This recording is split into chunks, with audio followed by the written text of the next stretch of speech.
Di awal film, kita akan diperkenalkan dengan bos mafia bernama Karasop yang kala itu mendatangi tempat hiburan malam. Namun baru saja turun dari mobil, Karasop memerintah para anak buahnya untuk membantai semua orang yang ada di sana.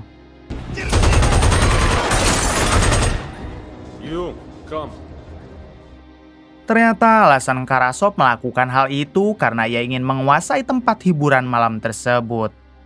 Kemudian Karasop mengeluarkan beberapa wanita culikan termasuk salah satunya bernama Ana. Diberitahu kalau Karasop akan menjadikan mereka sebagai wanita malam untuk para tamu VIP-nya nanti. Terlihat Ana yang menangis karena sebenarnya ia sangat tidak mau dijadikan budak oleh Karasop. Namun Karasop tetap memaksa karena jika tidak semua anggota keluarga Ana akan dia habisi. Get to work. Try to enjoy it, Ana.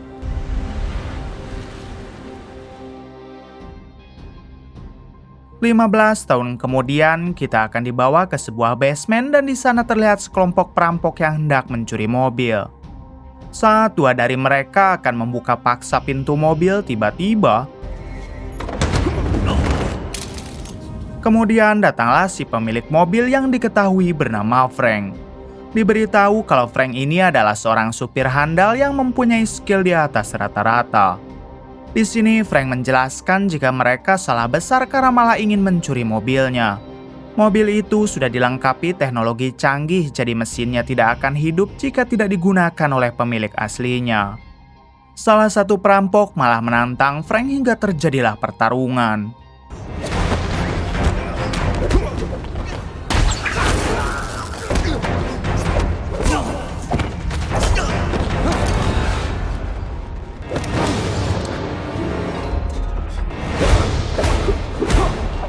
Rupanya selain jago mengemudi, Frank juga ahli bela diri dan berhasil melumpuhkan para perampok.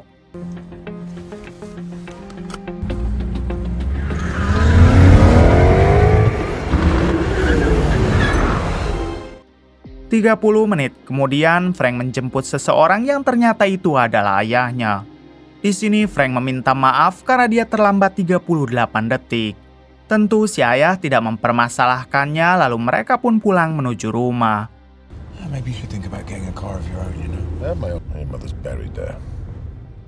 Diberitahu kalau ayah Frank ini baru saja pensiun sebagai mata-mata CIA. Selama puluhan tahun, ia selalu sibuk dengan pekerjaan dan baru kali ini ia merasa bebas karena semua tugasnya sudah selesai.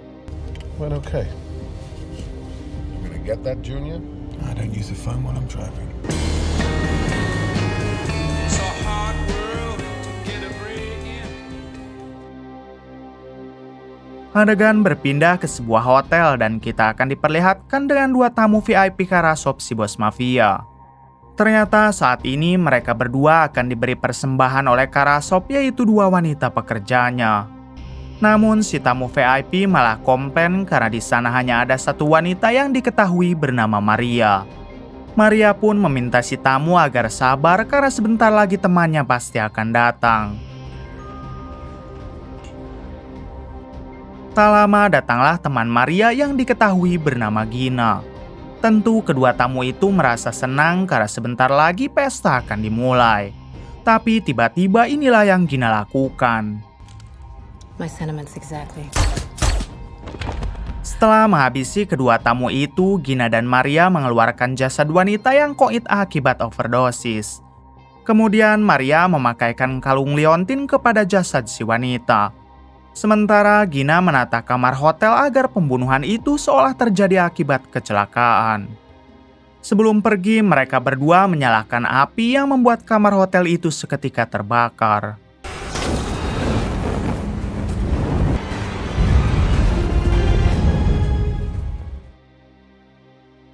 Di sisi lain terlihat Frank dan ayahnya yang sedang makan malam di rumah.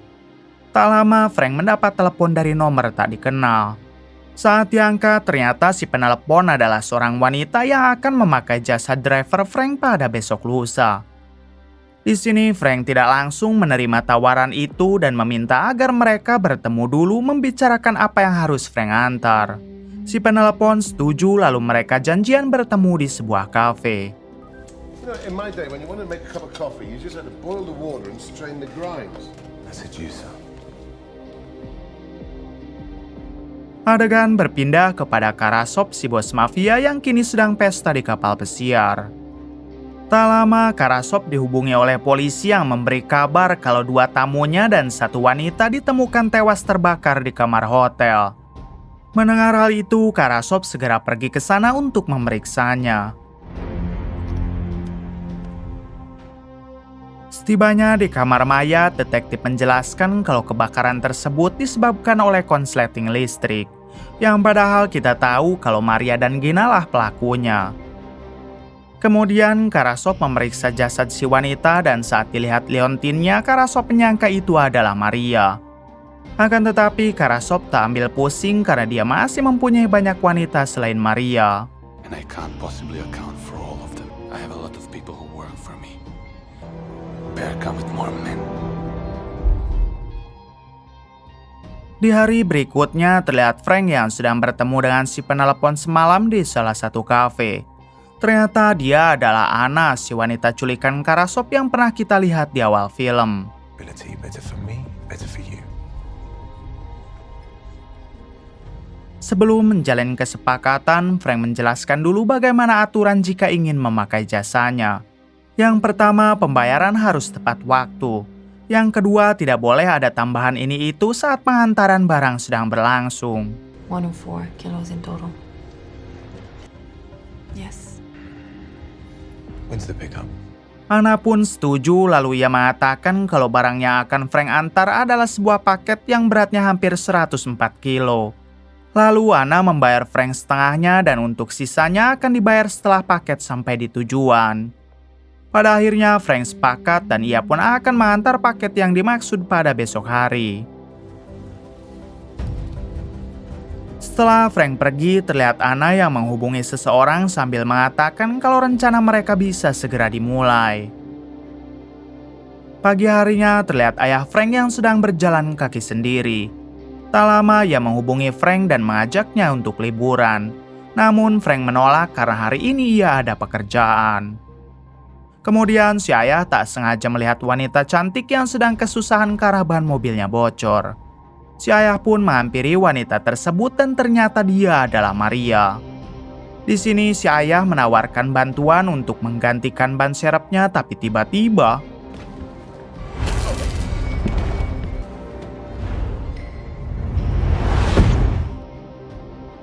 1 jam kemudian, Frank tiba di lokasi pertemuan dengan Ana untuk mengantarkan paketnya.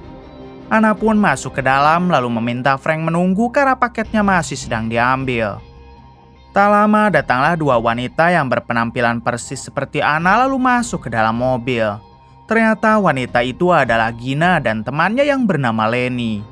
Di sini Frank komplain karena perjanjian awal mereka mengantar paket bukan mengantar orang. Ana menjelaskan kalau paket yang ia maksud adalah mereka berdua yang kurang lebih beratnya 104 kilo. Frank tetap saja tidak mau karena Ana telah melanggar peraturan kedua. No one's getting out of the car. Gina sempat menodong Frank dengan pistol dan memintanya agar segera jalan. Namun Frank sama sekali tidak takut dan malah meminta mereka semua keluar dari mobilnya. Pada akhirnya Ana mengeluarkan jurus pamungkas yang mana ia memperlihatkan ayah Frank sudah dalam kondisi disandra. Mau tidak mau akhirnya Frank terpaksa menuruti perintah Ana lalu ia pun melajukan mobilnya dengan sangat kencang.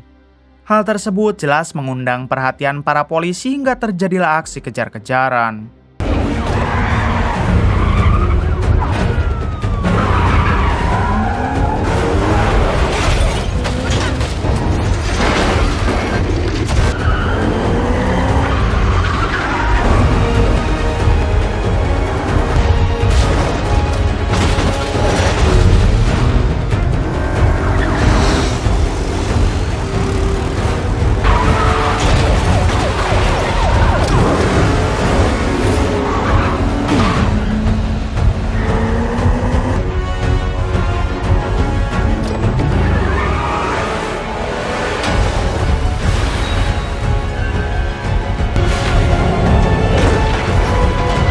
Setelah kejar-kejaran cukup lama, akhirnya Frank dapat lolos dari para polisi itu.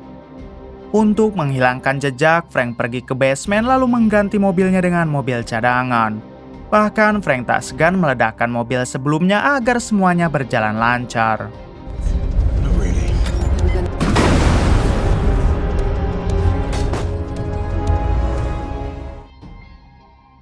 Di sisi lain, Karasov dipanggil oleh manajer bank untuk memintanya datang ke bank sekarang juga. Setibanya di sana, si manajer menjelaskan kalau baru saja mereka telah dirampok. Dari rekaman CCTV, pelakunya adalah dua gadis berpenampilan sama yang tak lain adalah Gina dan Lenny. Mereka bukan merampok uang, tapi memaksa si manajer agar menyerahkan kunci brankas milik Karasov yang disimpan di sana. Si manajer meminta maaf sebab pihak bank tidak bisa menjaga kunci brankas itu dan akhirnya memberikannya kepada mereka berdua.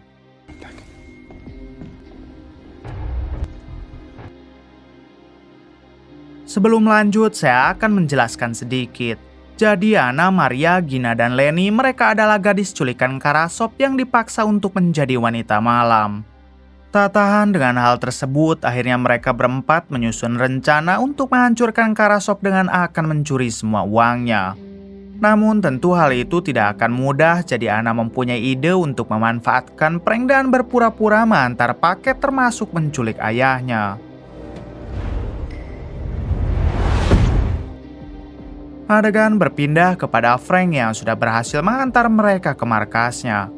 Terlihat juga si ayah yang berada di sana sambil disandra oleh Maria. He's clean. Di sini Anna mengatakan kalau Frank harus menjalankan lagi satu pekerjaan untuk mereka. Namun jelas Frank menolak karena kesepakatannya ia hanya mengantar Anna dan yang lain tiba di tempat ini. Frank pun meminta Anna dan yang lain agar jangan bermacam-macam, karena jika mau, Frank bisa dengan mudah menghabisi mereka semua. I want to make a new deal. I thought you were all natural blood. Kemudian Anna memperlihatkan Frank sebuah racun lalu mengatakan kalau ayah Frank telah meminum racun tersebut. Jika dalam waktu 12 jam tidak meminum lagi penawarnya, maka dipastikan ayah Frank akan tewas. Dan satu-satunya orang yang memiliki penawar racun itu adalah Anna. Anna bersumpah tidak akan memberikan penawar racun itu sebelum Frank mau menjalankan lagi satu pekerjaan untuk mereka. Daripada ayahnya tewas, Frank pun akhirnya setuju lalu bertanya apa yang harus ia lakukan. Anna menjawab kalau mereka akan menghancurkan bos mafia besar dan tugas Frank adalah mengantar kemanapun mereka pergi.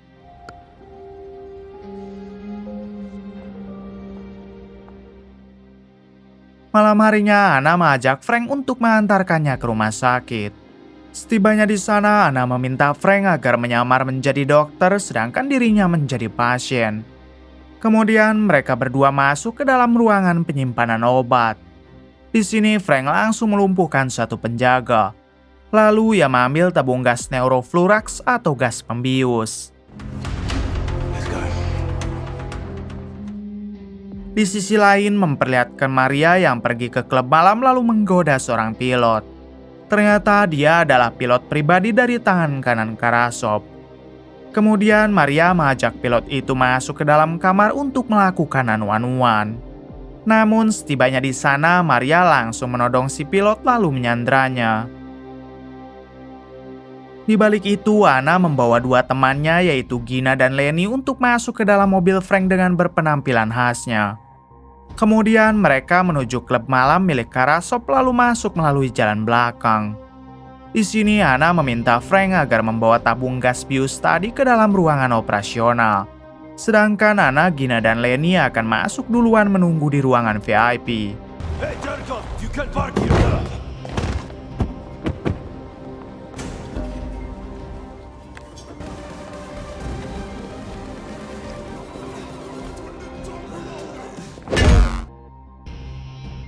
Saat sudah berada di ruangan operasional, Frank segera mengganti tabung gas asap dengan gas bius yang dibawanya.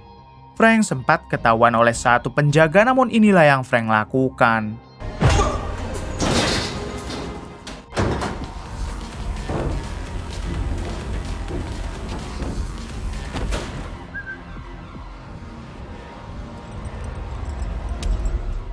Di ruangan lain terlihat Anna, Gina, dan Lenny yang memakai masker pelindung. Lalu secara bersamaan Frank mengaktifkan gas bius yang tadi ia pasang. Alhasil semua orang di sana jadi pingsan termasuk si manajer klub malam yang merupakan adik Karasov. Dan cepat Anna langsung mengambil sidik jari adik Karasov untuk bisa membuka akun bank miliknya. Kemudian Anna memasukkan kata sandi dan ia pun berhasil mentransfer semua uang yang ada di rekening adik Karasov ke dalam rekeningnya. Diberitahu Anna mendapat kata sandi itu dari brankas yang sebelumnya mereka curi dari bank. Dirasa transferannya sudah selesai, Anna, Gina, dan Lenny segera keluar lalu masuk ke dalam mobil. Namun sayangnya Frank belum ada di sana karena ternyata ia harus berhadapan dengan beberapa penjaga dulu.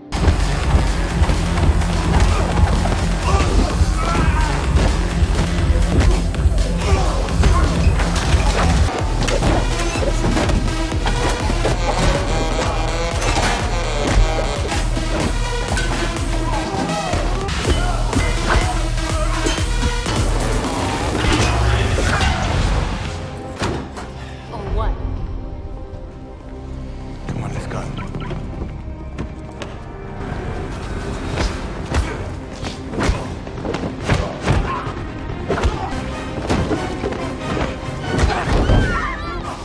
Setelah berhasil melumpuhkan para penjaga itu, Frank kembali ke mobil lalu mereka langsung pergi dari sana. Adegan berpindah kepada ayah Frank yang kini menyamar sebagai pilot sedangkan Maria menjadi pramugarinya. Mereka rupanya sudah bekerja sama dan masuk ke dalam pesawat yang ditumpangi oleh tangan kanan Karasov. Sementara kita tahu kalau pilot yang asli telah disekap oleh Maria sebelumnya. The pilot who has come in your stead, you vouch for him? Yes. Oysters. Feel better. Thank you.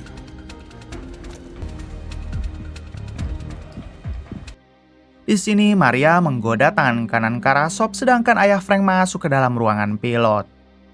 Dengan cepat Maria segera mencampuri obat tidur ke dalam minuman si tangan kanan lalu dia meminumnya.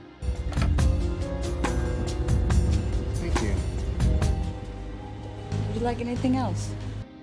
Alhasil si tangan kanan langsung tidur hingga dengan segera Maria mengambil sidik jarinya. Dari sidik jari itu, Maria dapat membuka sebuah kata sandi brankas untuk menggondol semua uang cash milik Karasov. Sementara itu, Maria mendatangi ayah Frank dan mengatakan kalau semuanya sudah selesai. Si ayah langsung membuat kopilot pingsan lalu mereka berdua pergi ke ruangan belakang untuk kabur. Sayangnya, kopilot yang pingsan tak sengaja menekan tuas yang membuat pesawat itu melaju dengan kencang. Hal tersebut membuat pihak bandara mengirim polisi untuk menghentikan pesawat itu.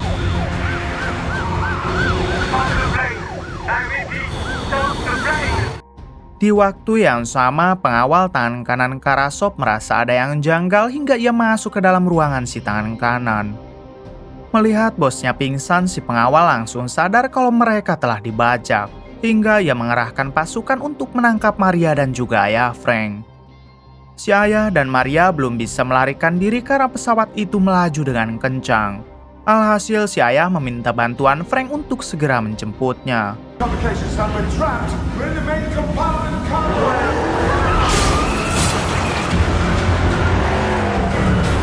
Tak berselang lama Frank datang ke sana dan ia langsung memasukkan mobilnya ke kolong pesawat untuk menjemput si ayah dan Maria. Namun sebelum mereka turun, sayangnya Maria harus terkena tembakan dari pengawal tangan kanan Karasov.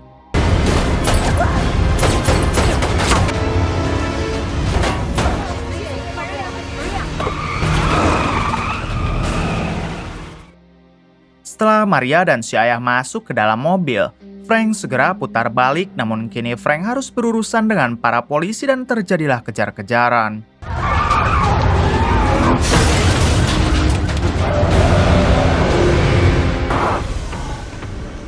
Tower to Airstar 669. You need to stop the engine right now. Yeah, I see it. Now. I see what you're thinking. Well, planes tend to move. Buildings tend to stand still.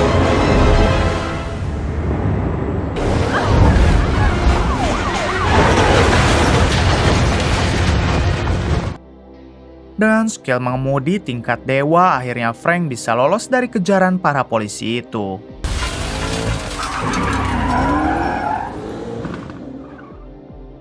Setibanya di markas, semua orang langsung sibuk mengurusi Maria yang tadi sempat terkena tembakan. Sementara Frank terus saja meminta Anna agar memberikan penawar racun untuk ayahnya.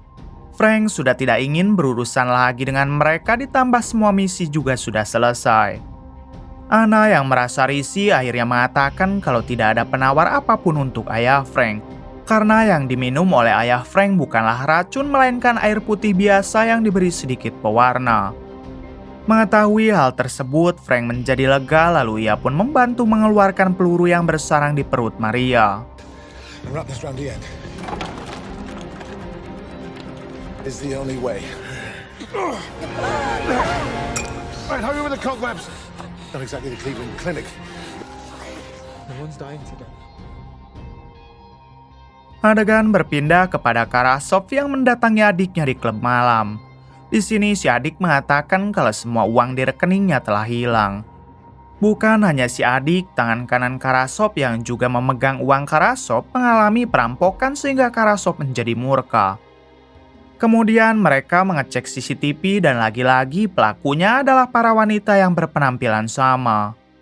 Namun di sini Karasov berhasil melihat supir dari para wanita itu yang tak lain adalah Frank. Nampak Karasov yang sudah mengenali Frank dan ia tahu juga kelemahan Frank. Terungkap fakta, sampai sekarang Karasov belum menyadari kalau para wanita itu adalah Anna, Maria, Gina, dan Lenny yang merupakan mantan pekerjanya sendiri. Take care of it. Let's go. Di sisi lain, Frank dan ayahnya sedang dalam perjalanan pulang menuju rumah. Ternyata sekarang mereka sudah diizinkan pergi oleh Anna mengingat semua misi sudah selesai. Di tengah perjalanan, si ayah mengajak Frank untuk liburan ke pantai. Frank setuju, namun jangan hari ini sebab ia harus pergi ke bengkel untuk memperbaiki mobilnya yang sudah dipakai ugal-ugalan. Akhirnya si ayah dan Frank sepakat akan pergi berlibur pada besok hari. Singkatnya, Frank mengantarkan si ayah ke rumah, namun Frank sendiri langsung jalan lagi untuk pergi ke bengkel. 10 menit kemudian, Frank dihubungi oleh si ayah, namun ketika diangkat, yang berbicara adalah Karasov. Di sini, Karasov mengancam jika ayah Frank ingin selamat, maka Frank harus menukarkannya dengan para wanita yang sebelumnya menyewa jasa Frank. Karasov memberi Frank waktu 2 jam dari sekarang dan nantinya mereka bisa bertemu di kapal pesiar milik Karasov. Mau tidak mau, akhirnya Frank terpaksa kembali ke markas Anna.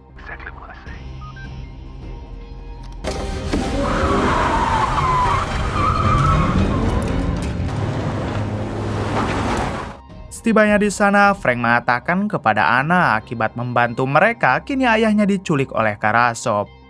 Frank meminta Anna dan 2 temannya agar membantu menyelamatkan ayah Frank. Anna yang merasa berhutang budi, ia pun langsung mau dengan ajakan itu. Kemudian Anna mengajak Maria dan Lenny, sedangkan Gina akan menunggu di markas.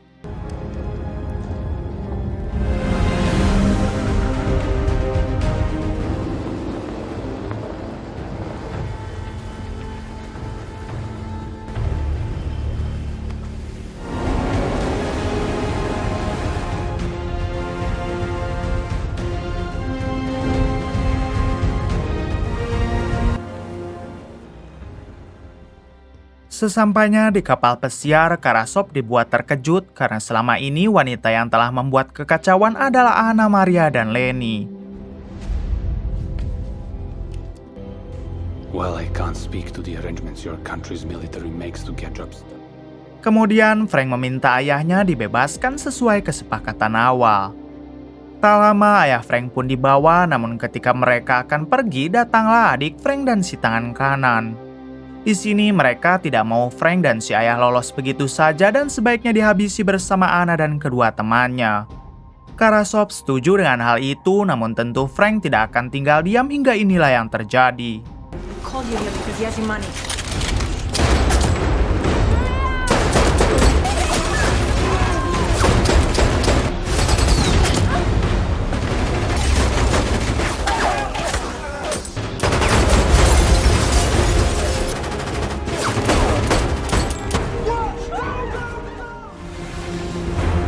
Di tengah pertempuran terlihat Gina yang menyusul dengan cara menyelam. Lalu ia pun berhasil masuk ke dalam kapal dan masuk ke ruangan operasional. Di sana Gina langsung membobol semua saldo Karasov yang tersisa berjumlah 320 juta dolar. Tak lama Gina harus ketahuan oleh istri Karasov dan si istri langsung melepaskan tembakan kepada Gina. Di sini Gina masih bisa bangkit lalu balik menghabisi istri Karasov.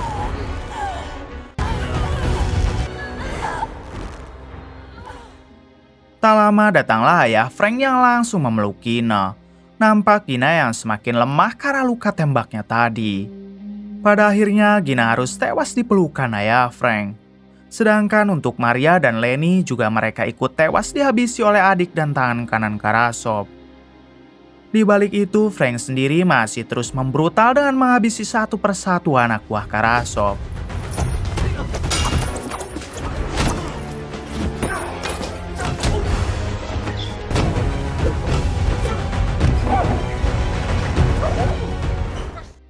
Kemudian Frank melihat Karasov yang hendak kabur membawa Anna hingga Frank memutuskan untuk mengejar.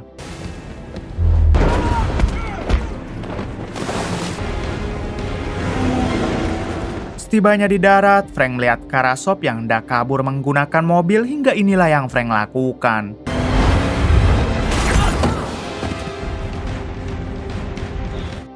Setelah itu, Karasov berlari ke atas tebing dan jelas Frank langsung mengejar. Pada akhirnya, Karasov bertemu jalan buntu hingga mau tidak mau ia harus melawan Frank.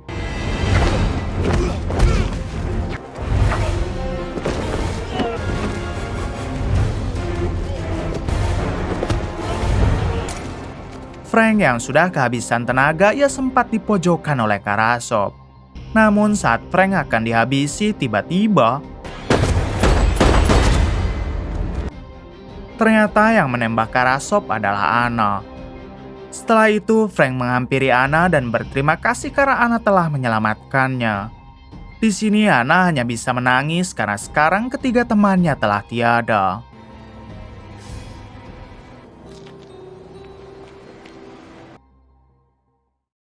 Satu bulan kemudian terlihat Anna yang sedang bersantai menikmati hidup dengan semua uang milik Karasov.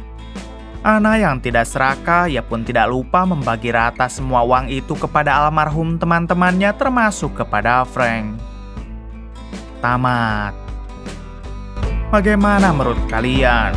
Oke, terima kasih yang sudah menonton sampai akhir. Mohon maaf bila banyak kesalahan. Salam dari Braimovi.